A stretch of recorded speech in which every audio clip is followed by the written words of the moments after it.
4వ శ్లోకం.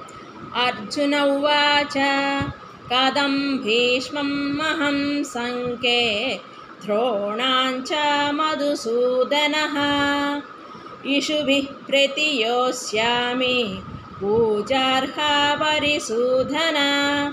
మధుసూదన, పూజలకి అనర్హులైన భీష్మ ద్రోణులు యుద్ధంలో ఎదురుగా బాణాలు ఎలా వదలగలను? గురూణ హత్వాని మహానుభావాన్ శ్రేయో భోక్తం వైక్షమపీహ లోకే అర్థార్థకామాస్తు గురూనిహైవ భుంజీయ భోగాన్ రుధిర ప్రదిగ్ధాన్.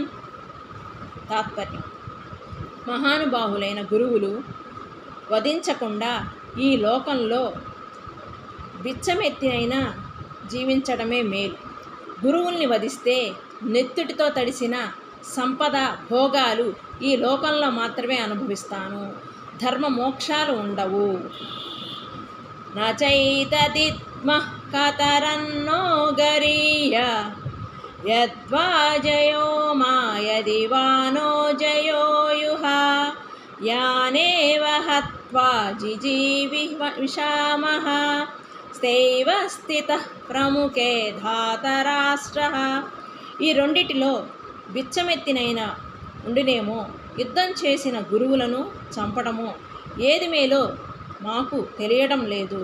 యుద్ధం చేసినా మేము గెలుస్తామో వాళ్ళు గెలుస్తారో ఎవరిని చంపక జీవించటానికి ఇష్టపడమో ఆ ధృతరాష్ట్రునందులైన ఎదురుగా నిలబడి ఉన్నారు.